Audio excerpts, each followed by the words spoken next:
My name is Ernest Grant, and right now I'm currently the president of the American Nurses Association. I actually worked in burns for 36 and a half years. Started out as a nurse at the bedside, and then eventually graduated to the director of the Outreach and Prevention Program. I realized that a lot of the injuries we were getting they could easily be prevented if people would just take a moment and consider the consequences of their actions. So I really became quite the conventionist or preventionist to try to do what I could to stop these injuries from occurring, be that either through the legislative way or educating the public, and also educating people who could make those decisions, as far as with products and things like that. Even though I knew going to work every day that you were going to inflict pain on the patients, it was a necessary part of the patients getting better. But also you can see that you made a difference in their lives. It affects their whole family, and in some cases the whole community if it is, say if it was a house fire. So everyone is affected in some way or the other. The other thing to think about as well is the psychological approach, because that person who once had smooth skin now is going to have skin that may have scars. There's still that psychological, body image thing. And sometimes for young kids, it's a struggle, especially when they become teenagers and you begin to, pay attention to how you look. Will I get a boyfriend? Will I get a girlfriend? That type thing. For an older or a married couple, does my spouse still find me attractive? When you take your wedding vows, you say, for better, for worse, for richer, for poorer, in sickness and in health. And sometimes I've seen a lot of relationships break up just because the spouse couldn't, stand the way their partner looked as a result of their burn injury. So it really does test your emotions. It tests your love for not only that individual, but for humankind as well. When a burn happens, no matter what the cause may be, if it causes the skin or the tissue of the body to be destroyed. I mean, it's just like if you were to put a steak on a grill. We can perhaps identify, or a hot dog. You can identify with those grill marks that are put in there. So burn skin gets to be that way, and of course it attempts to try to heal, but as a result of healing, you may get scars, and sometimes people get raised scars. Some may get flat scars. Just part of that's part of your body genetics.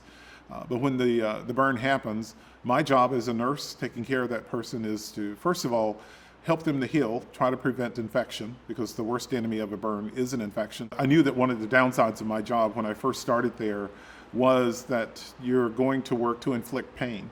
And we did used to use a type of a debriding agent. It's almost like a Brillo pad, if you will, that you would scrape across the person's skin. But that was necessary in order to get that old dead skin off so that it would prevent the possibility of infection. So obviously the patients were in a terrific amount of pain. They and sometimes would endure that 2 to 3 times a day. You realize that this is unfortunately a necessary evil, so to speak, to help them to get better. And you do everything you can from a psychological approach, from et cetera, to for you yourself, prepare yourself that yes, I'm going to have to inflict pain on this individual, but again, it's necessary to help them to get better. It would be nice to come to work today, someday, and someone says, well, we're going to close the burn center because nobody's getting burned. And so that was my ultimate goal, was to put myself out of business.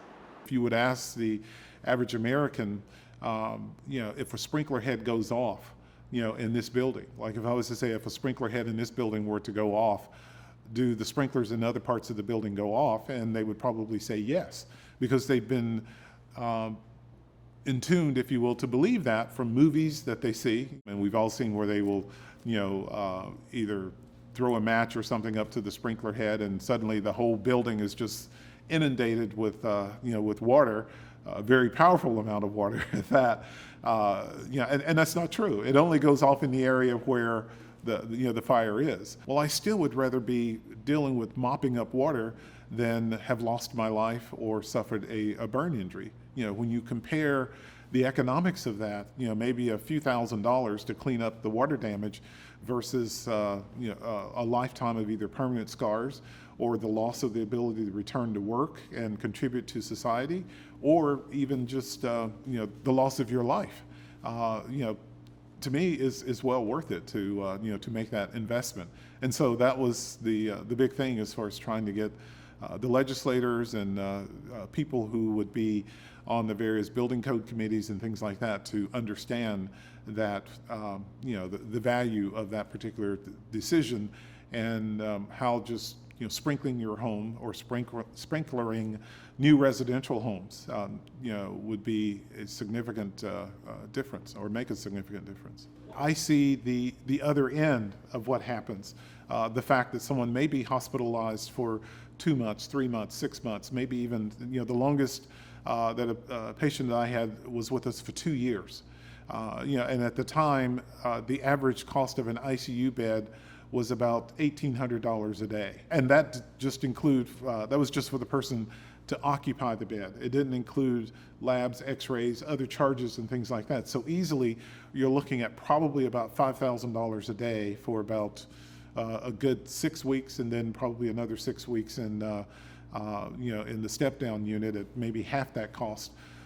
So to come at them from that particular angle and try to get them to see the economic impact of what just a few seconds that it took for that person to get burned. How one, the cost to the citizens, because a lot of our patients did not have insurance. So as citizens of the state, we would also help to bear the cost of that burden to for that person to receive care. The fact that you also are, as I said, stated earlier, you're looking at someone who perhaps now cannot go back to work because of the disabilities that the burn may have caused. They could have lost an arm or leg, or as scar tissue formed, they may have formed contractures, so they don't have the regular range of motion that you or I would have. So that creates a significant limitations as well. Nowadays, it is certainly the fact that it's offered, and it's up to the homeowner to make the decision to sprinkler or not to sprinkler. I would say that's progress. And I would think the way it's presented to them, to that potential builder or homeowner, that, yes, these have been shown to save lives. They've been shown to, and to fully understand that when a sprinkler does go off, it doesn't mean that it goes off all over the whole house, but just in the area where the fire has occurred. People, if they get a better understanding, and I think in some cases, insurance companies giving a discount, for having a home that's fully sprinklered as well. So compared to years ago when even just the word sprinklered, residential sprinkler was considered like a bad word, now it is open, accepted, and is advocated for. I think it's going to take more and more people, more advocates out there, more people preaching the gospel that, yes, I had a fire, and thanks to the fact that my home was fully sprinklered, the fire was limited to to this particular area, and again, showing the economic impact that may have. Not only on the home, the homeowner, the insurance company, but also the community. And again, the fact that you saved lives. Life is precious, and to me, you can't really put a dollar figure on that. So even if if a fire were to occur and someone suffered a burn, or worse yet, they died as a result of that, what kind of value can you put on that versus the few $1,000s it would have taken to have fully sprinklered the home? You have the ability to make the right decision, which is to embrace safety.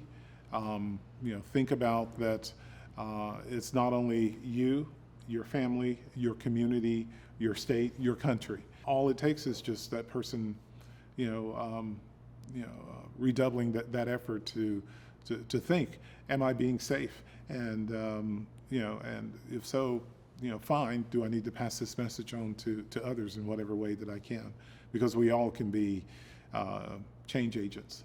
donate to the cause. They can also help spread the word. You need to read and understand and know what resources are available in your community. And if you don't have those resources, then become an advocate and advocate for those resources, so that you're making your community safe. And of course, hold your legislators, your town councilmen, your city government individuals accountable. It would be nice if the country did just wake up and realize that it's the old saying, an ounce of prevention is worth a pound of cure, and that is certainly true.